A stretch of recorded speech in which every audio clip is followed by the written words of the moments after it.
Bueno, o campeón xa sabemos quen é, pero o segundo posto está moi competitivo porque hai moitos co mesmo puntaxe. Estamos a ver como o ordenador desenrola os desempates, pois non sei como vai a facer o algoritmo, pero de algún xeito vamos a ter que buscar un subcampeón. Por lo tanto, moi apretado, non, ese Moi, podio. moi, moi apretado nos 4,5 puntos. Bueno, se vai a prolongar aínda moito máis ou era o previsto? Bueno, é o previsto, o que pasa que, claro, son partidas a unha hora máis 10 segundos, bueno, hasta que remate a segunda partida o torneo está en vigencia, pero, bueno, todo vai depender un pouco do tempo que lle leve a última partida. O digo porque xa me imagino que haberá xente, non, e que ven de fora que tamén estará desexando que remate para voltar ás súas casas, non? Bueno, hai que ter en conta en que neste torneo estiveron representados 26 clubes de Galicia.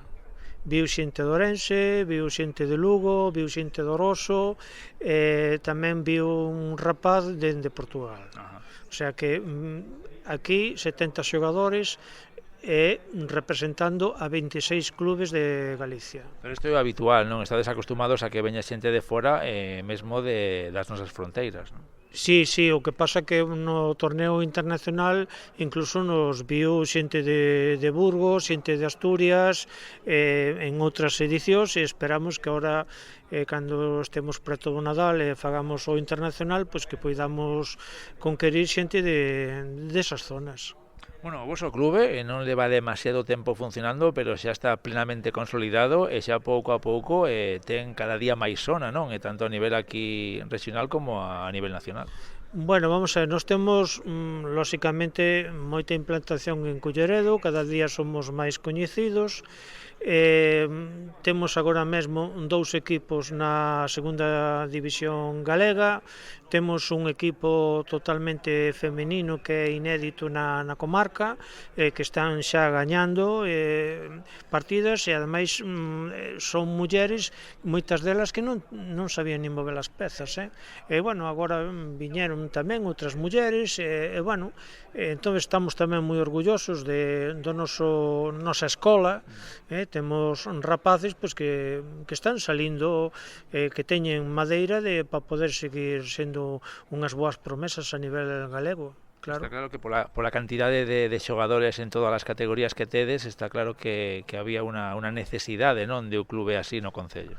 Home, eu penso que foi un acerto, porque isto empezou como unha reunión de amigos, a ver se botamos unhas pachangas, e mira, ti, temos preto de 100 licencias federativas este ano, máis ou menos é no nivel que nos movemos todos os anos, e non é unha cantidade cativa de federados.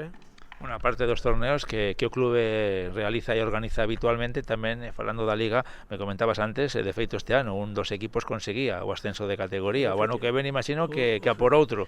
Bueno, che vou dicir que o equipo que ascendeu é o meu, non?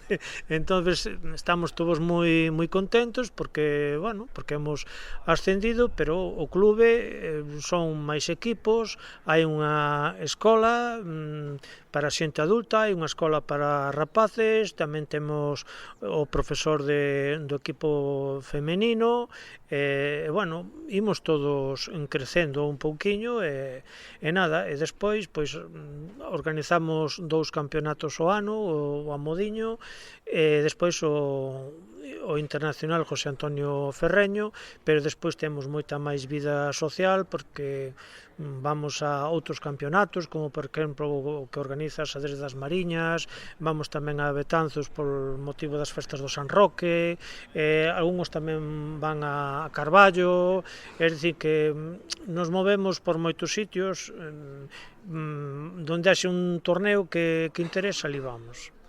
Pois moito traballo ao longo de todo o ano, con moitísima actividade e cada vez con máis xogadores. Esperemos que isto siga así e, sobre todo, se é posible, pois que siga medrando. Sí, non cabe dúda que o espírito do clube é seguir medrando, seguir promocionando aos rapaces do Concello e dando entretenimientos que xa temos unha edad senior, non? E ser un pouco competitivos, moito máis non se pode pedir. Pois moitísimas gracias, como A sempre, vostede. por atender. Veña, un abrazo.